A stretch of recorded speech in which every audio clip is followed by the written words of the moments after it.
The Umbrella by Tove Ditlevsen. H. Helga had always unreasonably expected more from life than it could deliver. People like her live among us, not differing conspicuously from those who instinctively settle their affairs and figure out precisely how, given their looks, their abilities, and their environment, they can do what they need to do in the world. With respect to these three factors, Helga was only averagely equipped. When she was put on the marriage market, she was a slightly too small and slightly too drab young woman, with narrow lips, a turned-up nose, and, her only promising feature, a pair of large, questioning eyes, which an attentive observer might have called dreamy. But Helga would have been embarrassed if anyone had asked her what she was dreaming about. She had never demonstrated a special talent of any kind. She had done adequately in public school and had shown good longevity at her domestic jobs. She didn't mind working hard. In her family, that was as natural as breathing. For the most part, she was accommodating and quiet, without being withdrawn. In the evenings, she went out to dance halls with a couple of girlfriends. They each had a soda and looked for partners. If they had sat for a long time without an offer, her girlfriends grew eager to dance with anyone who asked, even a man with a hunchback. But Helga just stared absent-mindedly around the venue, and if she saw a man who appealed to her, those who did always had dark hair and brown eyes, she gazed at him so steadily, unguarded and serious, that he could not help but notice her. If someone other than her chosen one approached her, this didn't actually happen very often. She looked down at her lap, blushed slightly, and awkwardly excused herself. "I don't dance." A few tables away, a pair of brown eyes would observe this unusual sight. Here was a girl who wasn't going to fall for the first man who came along. Over time, many small infatuations rippled the surface of her mind like the spring breeze that makes new leaves tremble without changing their life's course. The man would follow her home and kiss a pair of cold, closed lips, which refused to open in any kind of submission. Helga was very conventional. It wasn't that she wouldn't surrender before marriage, but she had it in her head that she would have a ring on and would present the chosen man to her parents before it came to that. The ones who were too impatient or not interested enough to wait for this ceremony went away more or less disappointed. Sometimes she felt a little pang at those moments, but she soon forgot about it in her life's rhythm of work, sleep, and new evenings with new possibilities. Dusra. That was until at the age of 23 she met Egon. He fell in love with her singularity, that indefinable quality which only a few people noticed and even fewer judged an asset. Egon was a mechanic and was interested in soccer, playing the numbers, pool, and girls. But since every love-struck individual is brushed by wing beats from a higher level of the atmosphere, it so happened that this commonplace person started reading poetry and expressing himself in ways that would have made his buddies at the shop gape in wonder if they had heard him. Later, he looked back on this time as if he had caught a severe illness which left its mark on him for the rest of his life. But for as long as it lasted, he was proud of and delighted by Helga's carefully preserved chastity. And when they had put on rings and the presentation to her family was over, he took ownership of his property on the prepared divan in his rented room. Everything was how it was supposed to be. She hadn't tricked him. Satisfied, he fell asleep, leaving Helga in a rather confused state. She cried a bit, because here in particular she had been expecting something extraordinary. Her tears were pointless, since her path had now been determined. The wedding date had been set, supplies had been gathered, and she had given notice at her job, because Aegon wouldn't have her scrubbing other people's floors after they were married. Her friends were appropriately jealous, and her parents were content. Aegon was a skilled laborer, and therefore slightly higher up in the world than her father, who had taught her never to lower herself, but not to cook up fantasies either. That evening, Helga had no clear premonition that something fateful was happening to her. Even so, she lay awake for a long time without thinking of anything in particular. When she was half asleep, a strange desire came drifting into her consciousness. If only I had an umbrella, she thought. It occurred to her suddenly that this item, which for certain people was just a natural necessity, was something she had dreamed of her whole life. As a child, she had filled her Christmas wish lists with sensible, affordable things: a doll, a pair of red mittens, roller skates. And then, when the gifts were lying under the tree on Christmas Eve, she'd been gripped by an ecstasy of expectation. She'd looked at her boxes as if they held the meaning of life itself, and her hands had shaken as she opened them. Afterward, she'd sat crying over the doll, the mittens, and the roller skates she had asked for. "You ungrateful child," her mother had hissed, "you always ruin it for us." Which was true, because the next Christmas the scene would repeat itself. Helga never knew what she was expecting to find inside those festive-looking packages. Maybe she had once written umbrella on her wish list and not received one. It would have been ridiculous to give her such a trivial and superfluous thing. Her mother had never owned an umbrella. You took the wind and three. The weather as it came, without imagining that you could indulgently protect your precious hair and skin from the rain, which spared nothing else. Helga eventually turned her attention to her role as a fiancée, and together with her mother carried out the customary duties. Yet sometimes she would lie awake next to Aegon, or in her bed in the maid's room in the house where she worked, nursing her peculiar dream of owning an umbrella. A certain image started to form in her mind, which gave her secret desire a forbidden and irresponsible tinge, and cast a delicate, impalpable veil over her expression throughout the day, causing her fiancé to exclaim with jealousy and irritation, as if he suspected her of some kind of infidelity. "What are you thinking about?" Once she answered, "I'm thinking about an umbrella." And with convincing seriousness he said, "You're crazy." By then he had stopped reading poetry, and he never mentioned her dreamy eyes any more, which didn't mean that he was disappointed in any way. It was just that now she was a permanent part of his life and his routine. She sat through countless soccer matches with him, without ever grasping what it was about this particular form of entertainment that made people shout "Hooray!" or fall silent as if possessed. The image that arose from her memory was this. She was about 10, sitting in the window of the family bedroom, looking down into the courtyard, which was illuminated with a weak glow by the light over the back stairs.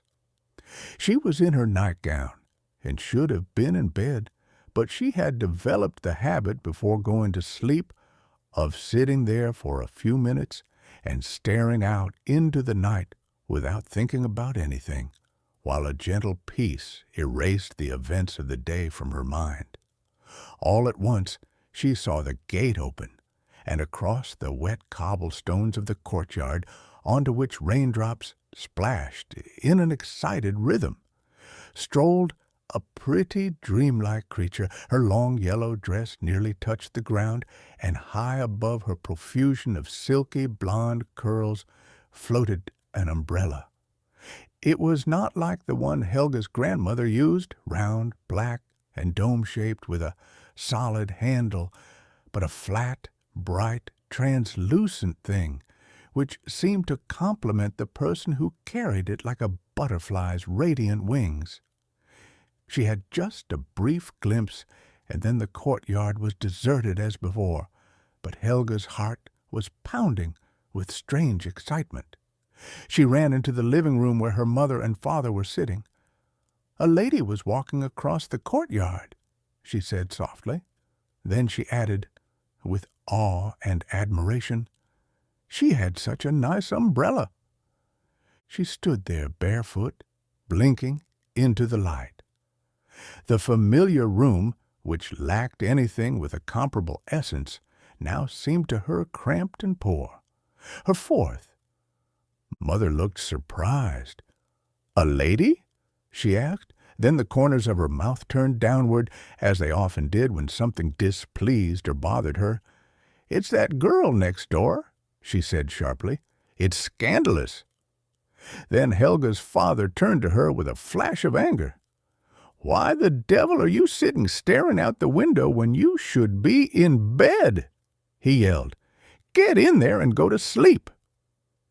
She had seen something that she wasn't allowed to see. Something had been let into her world that wasn't there before.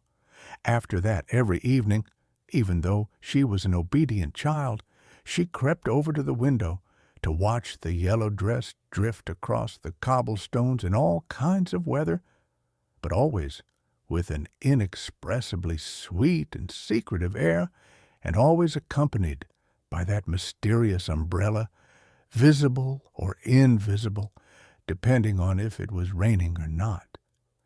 This vision had nothing to do with the sleepy face that appeared in the neighbor's doorframe when Helga knocked to borrow a bit of margarine or flour for her mother, who was always short on the most important ingredients when she was making gravy.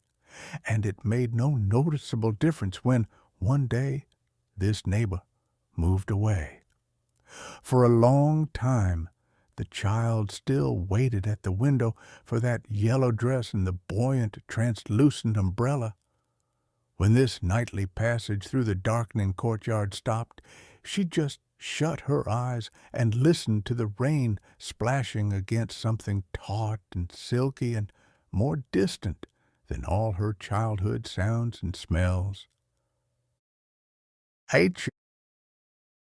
Helga and Egon moved into a two-room apartment that was similar to her parents' and wasn't far away either, but it was at street level, and an old wish of Helga's was fulfilled, now that she could sit in her own house and look out at the traffic. She had what she'd never had before, time, and since idleness is the root of all evil, she was easy prey for sayings like that. This gave her a slightly guilty conscience, not toward the husband who provided for her, but just in general. She allowed herself to become a gentle, self-effacing individual. She exaggerated the few responsibilities she had and emphasized her frequent visits to her parents and their visits to her. Her in-laws lived in the country, and she wrote to them often, though she had met them only at the wedding. Her letters, which contained detailed accounts of how she spent her day doing domestic duties and got the most out of Egon's salary for everyone's benefit, always ended monotonously with these lines: "We are both well and hope the same for you. Your devoted daughter-in-law, Helga."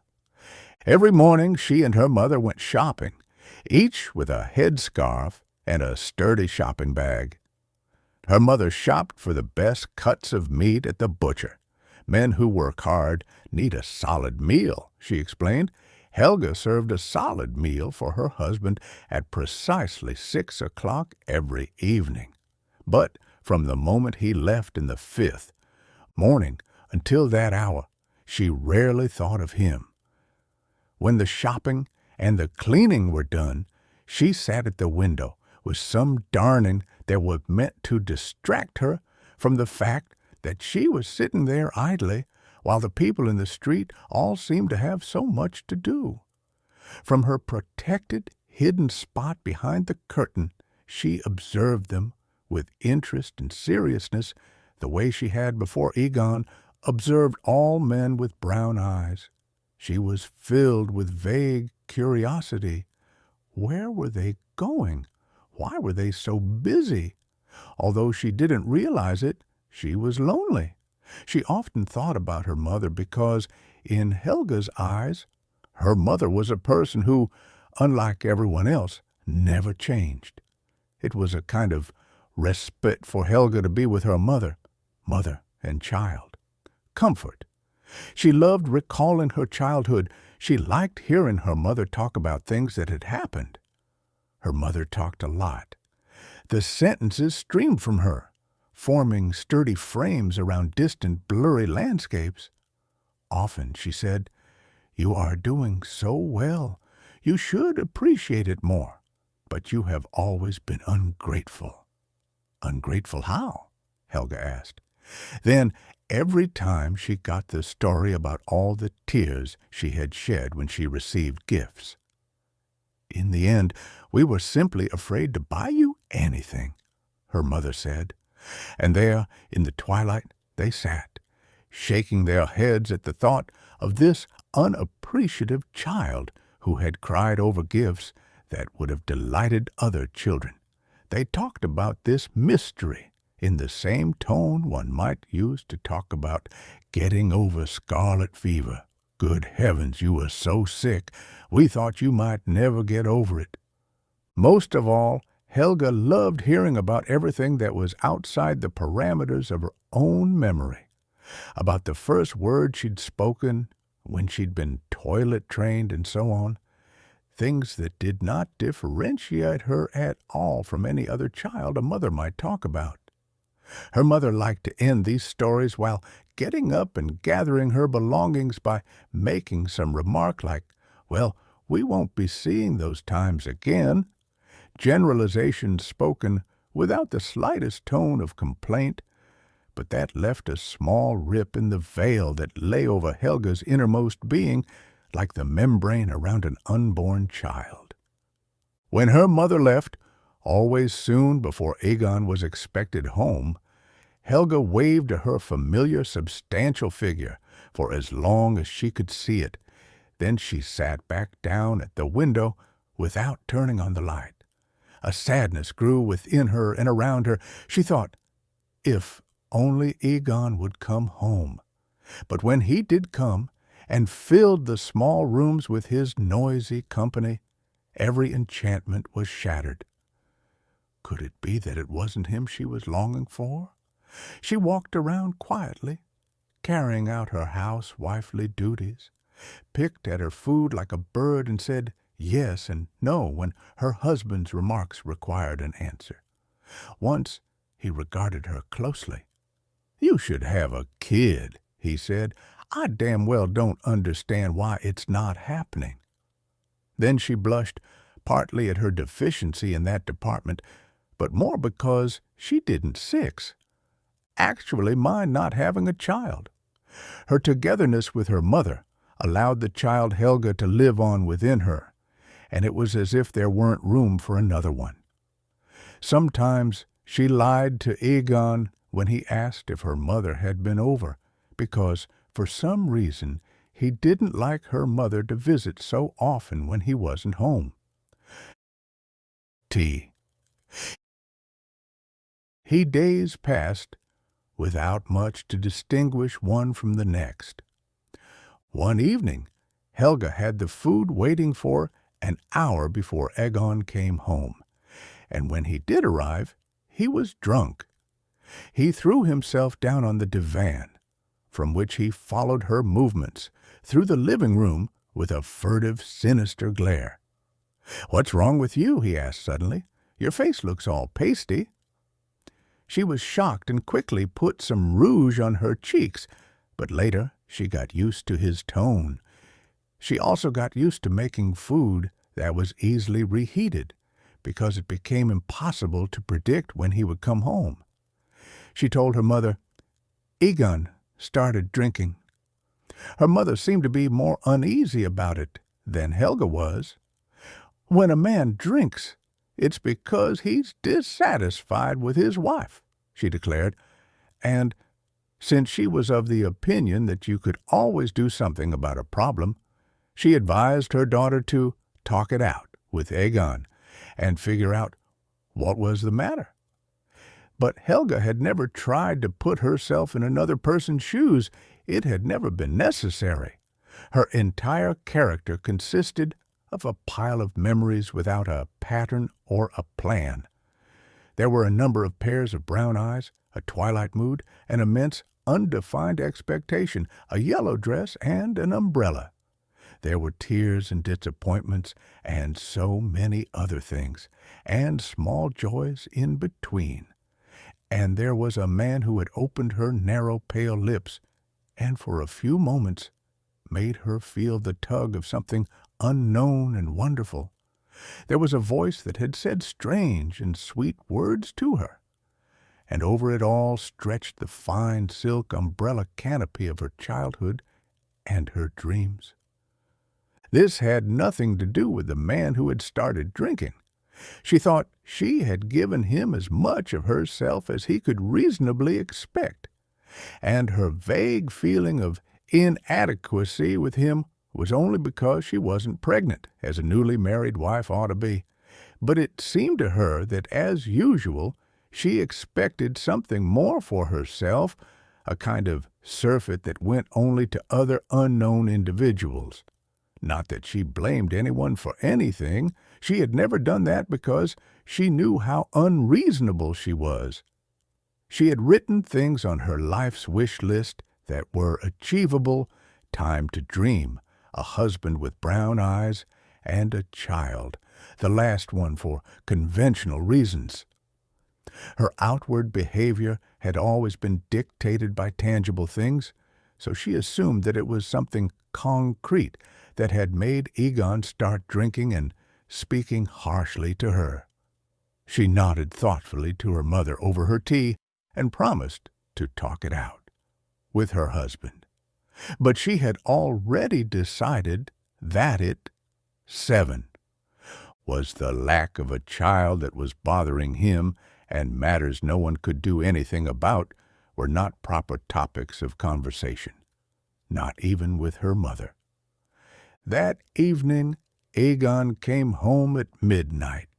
He threw his dirty overalls in the middle of the living room and called for Helga, who was warming up the food. "I'm fed up to here with it," he said slowly, swaying on his legs like a sailor.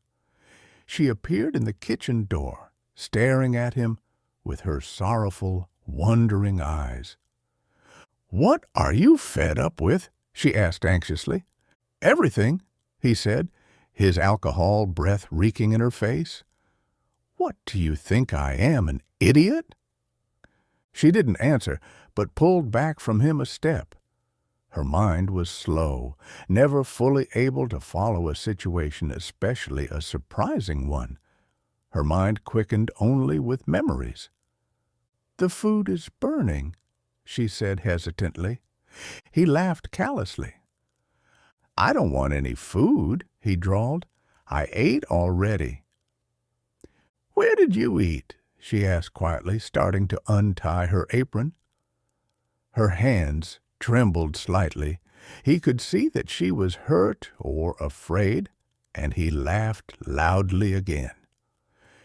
"With a good-looking girl, if you absolutely must know," he shouted triumphantly.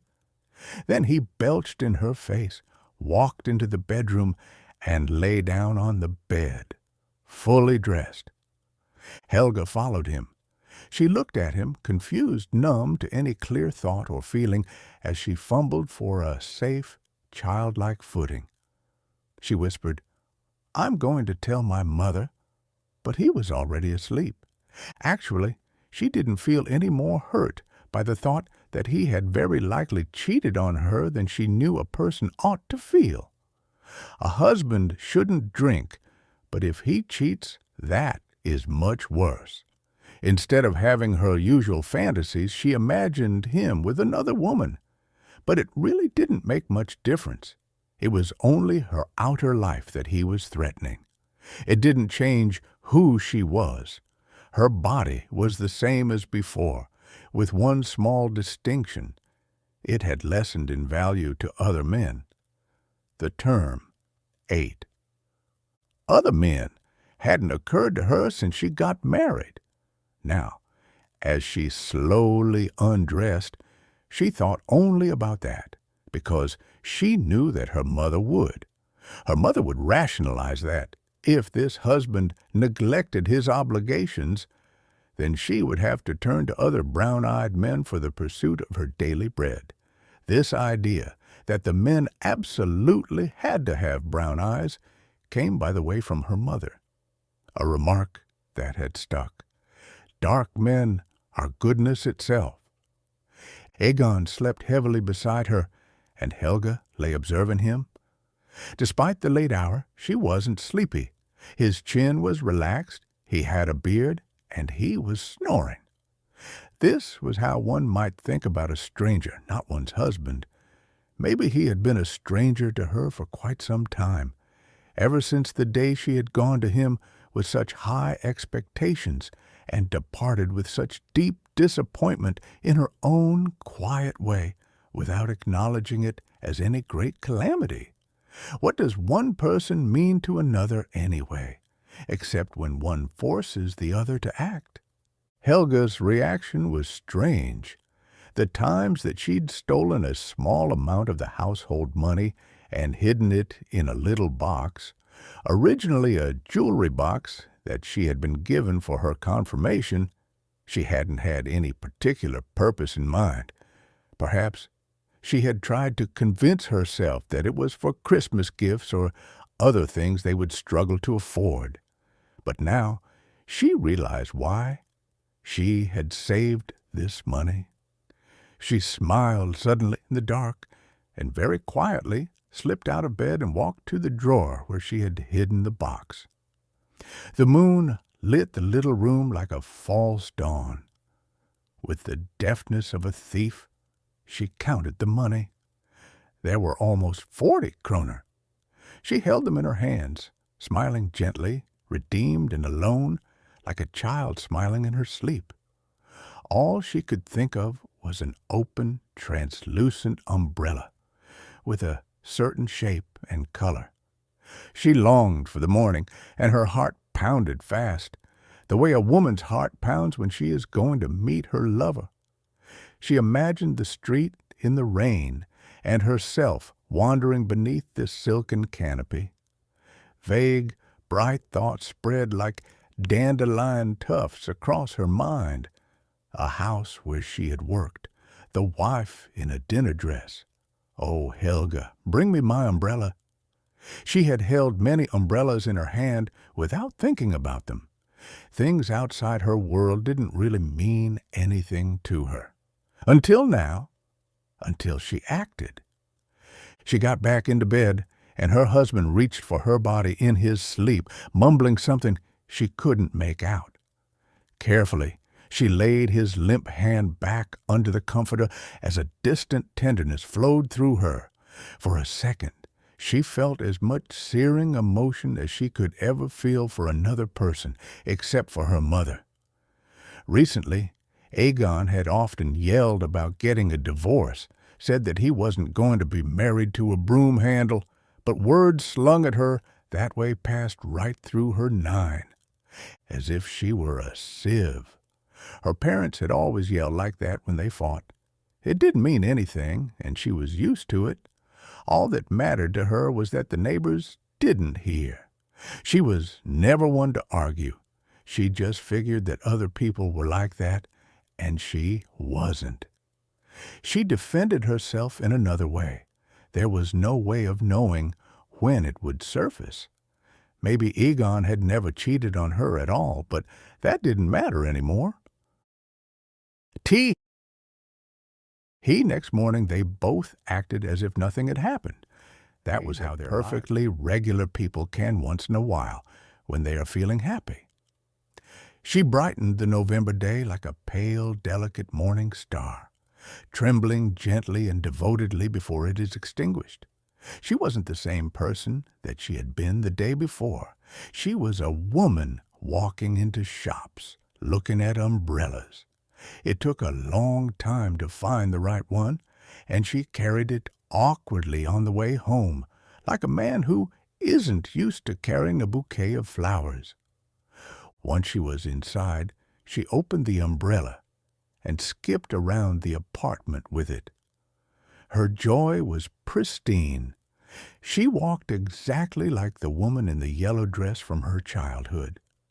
She walked past piles of dirty dishes, through large, well-lit rooms with palm trees in the corners and paintings on the walls. She entered an illuminated ballroom and remembered her first dance. She lifted the hem of her invisible dress and danced a few steps.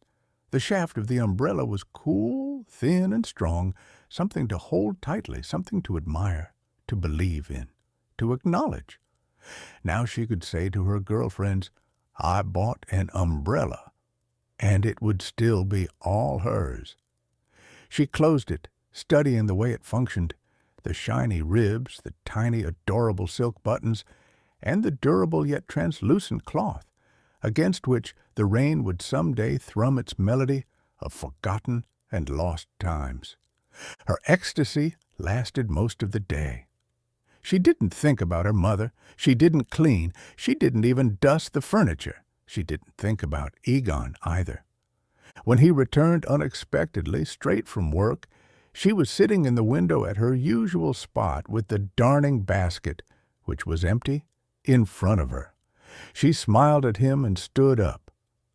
"I haven't made any dinner," she said offhandedly, adding as a provocation, which was unlike her, "I thought maybe you would be eating out." "Patavda." He didn't answer, and she ascertained that he was sober and that he was trying to avoid her eyes. Why? She wanted to tell him about the umbrella and her little swindle. She needed to share her joy with someone. But he looked so terribly ceremonious as he sat himself at the table and cleared his throat. "I'm sorry about yesterday," he said awkwardly. "It wasn't true. I was just drunk." "I see," she said flatly. All day she hadn't given one thought to what had happened the day before. Even now, it was strangely difficult for her to think about anything other than the umbrella, but the situation demanded that she say something. She felt embarrassed as he did, and she stared down at her hands. "That's all right," she said truthfully. "I've forgotten all about it."